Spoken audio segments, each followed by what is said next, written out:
The 12 Dancing Princesses. From Grimm's Fairy Tales, by Jacob and Wilhelm Grimm. Translated by Edgar Taylor and Marion Edwards. This recording is in the public domain. Read by Bob Neufeld. There was a king who had 12 beautiful daughters. They slept in 12 beds, all in one room, and when they went to bed the doors were shut and locked up. But every morning their shoes were found to be quite worn through, as if they had been danced in all night, and yet nobody could find out how it happened, or where they had been. Then the king made it known to all the land that if any person could discover the secret, and find out where it was that the princesses danced in the night, he should have the one he liked best for his wife, and should be king after his death. But whoever tried, and did not succeed, after 3 days and nights, should be put to death. A king's son soon came. He was well entertained, and in the evening was taken to the chamber next to the one where the princesses lay in their 12 beds. There he was to sit and watch while they went to dance, and in order that nothing might pass without his hearing it, the door of his chamber was left open. But the king's son soon fell asleep, and when he awoke in the morning he found that the princesses had all been dancing, for the soles of their shoes were full of holes. The same thing happened on the 2nd and 3rd night, so the king ordered his head to be cut off. After him came several others, but they had all the same luck, and all lost their lives in the same manner. Now it chanced that an old soldier, who had been wounded in battle and could fight no longer, passed through the country where this king reigned, and as he was travelling through a wood, he met an old woman who asked him where he was going. "I hardly know where I am going, and what I had better do," said the soldier, "but I think I should like very well to find out where it is that the princesses dance, and then in time I might be a king." "Well," said the old dame, "that is no very hard task. Only take care not to drink any of the wine which one of the princesses will bring to you in the evening, and as soon as she leaves you, pretend to be fast asleep." Then she gave him a cloak, and said, "As soon as you put that on you will become invisible, and you will then be able to follow the princesses wherever they go." When the soldier heard all this good counsel, he determined to try his luck. So he went to the king, and said he was willing to undertake the task. He was as well received as the others had been, and the king ordered fine royal robes to be given him, and when the evening came he was led to the outer chamber. Just as he was going to lie down, the eldest of the princesses brought him a cup of wine, but the soldier threw it away secretly, taking care not to drink a drop. Then he laid himself down on his bed, and in a little while began to snore very loud, as if he was fast asleep.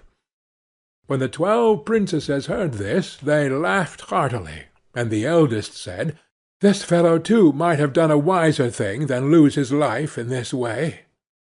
Then they rose up, and opened their drawers and boxes, and took out all their fine clothes, and dressed themselves at the glass, and skipped about as if they were eager to begin dancing. But the youngest said, "I don't know how it is, while you are so happy, I feel very uneasy. I am sure some mischance will befall us." "You simpleton," said the eldest, "you are always afraid. Have you forgotten how many kings' sons have already watched in vain? And as for this soldier, even if I had not given him his sleeping draught, he would have slept soundly enough." When they were all ready, they went and looked at the soldier.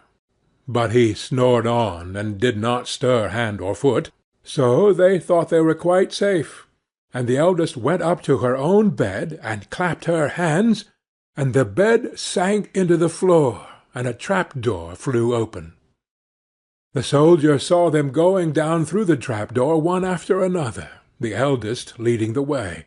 and thinking he had no time to lose, he jumped up, put on the cloak which the old woman had given him, and followed them. But in the middle of the stairs he trod on the gown of the youngest princess, and she cried out to her sisters, "All is not right! Some one took hold of my gown." "You silly creature," said the eldest, "it is nothing but a nail in the wall." Then down they all went, and at the bottom they found themselves in a most delightful grove of trees, and the leaves were all of silver, and glittered and sparkled beautifully. The soldier wished to take away some token of the place, so he broke off a little branch, and there came a loud noise from the tree. Then the youngest daughter said again, "I am sure all is not right. Did you not hear that noise? That never happened before." But the eldest said, "It is only our princess who are shouting for joy at our approach."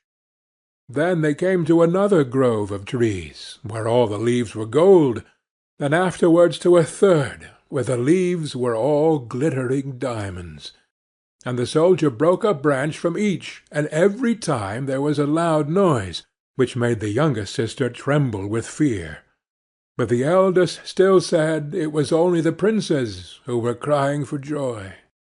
So they went on, till they came to a great lake, and at the side of the lake there lay 12 little boats with 12 handsome princes in them, who seemed to be waiting there for the princesses.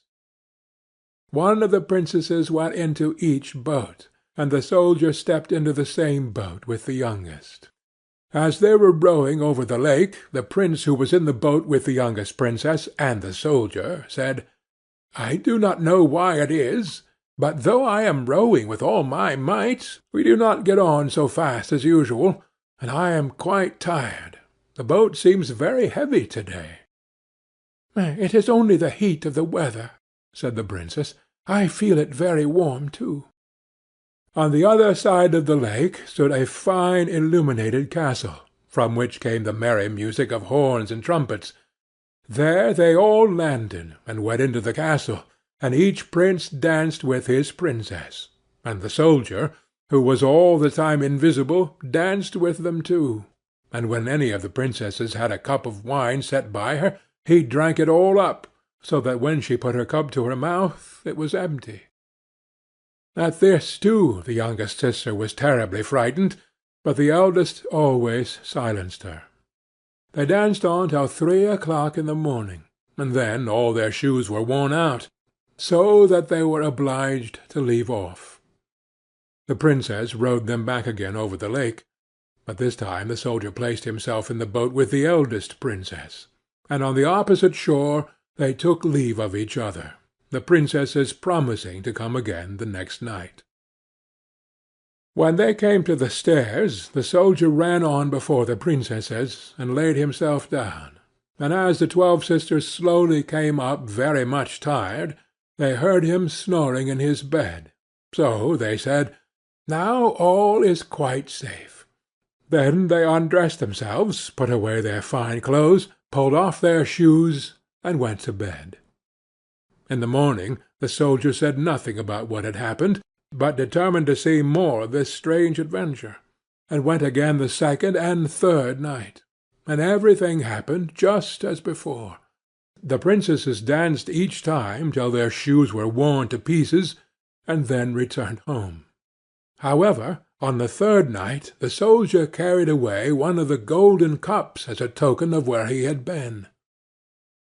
As soon as the time came when he was to declare the secret, he was taken before the king with the 3 branches and the golden cup, and the 12 princesses stood listening behind the door to hear what he would say. And when the king asked him, "Where do my 12 daughters dance at night?"